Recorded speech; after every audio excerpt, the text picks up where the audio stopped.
Hey guys, welcome to Mongaz FoodLab। आज ਆਪਾਂ ਤੁਹਾਡੇ ਲਈ ਲੈ ਕੇ ਆਏ ਆ ਵੈਜੀ ਆਲੂ ਟਿੱਕੀ 버ਗਰ ਦੀ ਰੈਸਿਪੀ।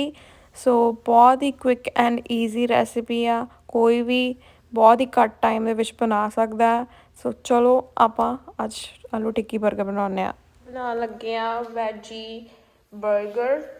ਸੋ ਇਹਦੇ ਲਈ ਆਪਾਂ ਲਏ ਆ onions, cucumber, tomato and classic iceberg salad ਜਿਹਦੇ ਵਿੱਚ lettuce, carrots and red cabbage are, and these are our burger buns, and also we are having veggie burger patty here, and here my brother is making some paratha for himself। So guys, ਭੁੱਖ ਬਹੁਤ ਲੱਗੀ ਹੋਈ ਆ, ਆਪਾਂ ਕੰਮ ਤੋਂ ਆਏ ਸੀਗੇ ਤਾਂ ਅਸੀਂ ਸੋਚਿਆ ਥੋੜਾ ਜਿਹਾ ਪਰਾਂਠਾ ਖਾ ਲਈਏ, ਫਿਰ ਆਪਾਂ 버ਗਰ ਬਣਾਉਣ ਤੇ ਲੱਗਾਂਗੇ।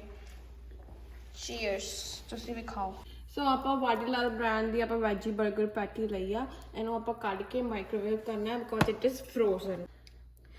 ਸੋ ਇਹ 버ਗਰ ਪੈਟੀ ਫਰੋਜ਼ਨ ਆ, ਸੋ ਇਸ ਲਈ ਆਪਾਂ ਇਹਨੂੰ ਮਾਈਕ੍ਰੋਵੇਵ ਕਰ ਲਾਂਗੇ 1 ਮਿੰਟ ਲਈ।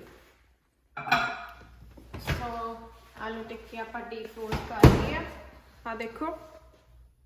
ਹੁਣ ਆਪਾਂ ਇਹਨੂੰ ਸ਼ੈਲੋ ਫਰਾਈ ਕਰ ਲਾਂਗੇ। ਆਪਾਂ ਆਇਲ ਗਰਮ ਹੋ ਰਿਹਾ, ਇਹ ਤੋਂ ਬਾਅਦ ਆਪਾਂ ਇਹਨੂੰ ਸ਼ੈਲੋ ਫਰਾਈ ਕਰ ਲੈਣਾ।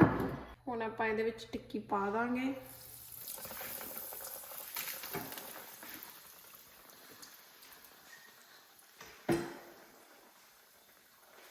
ਟਿੱਕੀ ਆਪਣੀ ਗੋਲਡਨ ਬਰਾਊਨ ਹੋ ਗਈ ਆ ਤੇ ਹੁਣ ਆਪਾਂ ਇਹਨੂੰ ਵਿੱਚ ਕੱਢ ਦਾਂਗੇ।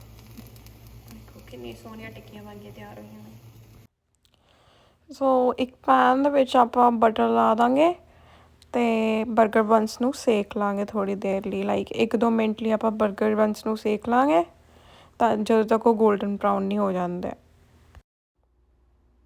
ਸੋ ਆਪਣੇ 버ਗਰ ਬੰਸ ਚੰਗੀ ਤਰ੍ਹਾਂ ਸੇਕ ਗਏ ਆ ਤੇ ਹੁਣ ਆਪਾਂ ਇਹਦੇ ਤੇ ਕੈਚਅਪ ਲਾ ਦਾਂਗੇ ਥੋੜੀ ਜੀ, ਫਿਰ ਇਹਦੇ ਤੇ ਆਪਾਂ ਆਲੂ ਟਿੱਕੀ ਰੱਖ ਦਾਂਗੇ ਜਿਹੜੀ ਆਪਾਂ ਫਰਾਈ ਕੀਤੀ ਸੀ, ਤੇ ਥੋੜੇ ਜਿਹੇ onions, tomato and cucumber। So now I'm adding a little bit of salt and pepper, and also I'm adding some Frankie masala on it। After that, here I'm adding some mayo, and on top of that I'll be adding some ketchup।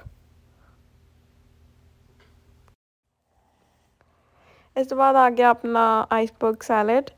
ਜਿੱਦਾਂ ਮੈਂ ਤੁਹਾਨੂੰ ਪਹਿਲਾਂ ਵੀ ਦੱਸਿਆ ਸੀ, ਇਹਦੇ ਵਿੱਚ lettuce, carrot and purple cabbage ਆ। So ਇਹ ਅਗਰ ਨਹੀਂ ਅਵੇਲੇਬਲ ਹੈਗਾ ਤੁਹਾਡੇ ਕੋਲ ਤਾਂ ਤੁਸੀਂ ਇਕੱਲੀ ਲੈਟਸ ਵੀ ਪਾ ਸਕਦੇ ਹੋ। ਅਤੇ ਇਹਦੇ ਉੱਤੇ ਹੁਣ ਆਪਾਂ ਦੂਜਾ 버ਗਰ ਬਨ ਰੱਖ ਦਾਂਗੇ। ਸੋ ਆਪਣਾ 버ਗਰ ਹੋ ਗਿਆ ਰੈਡੀ। ਸੋ ਕਿੰਨਾ ਯਮੀ ਅਤੇ ਟੈਂਪਟਿੰਗ ਲੱਗ ਰਿਹਾ।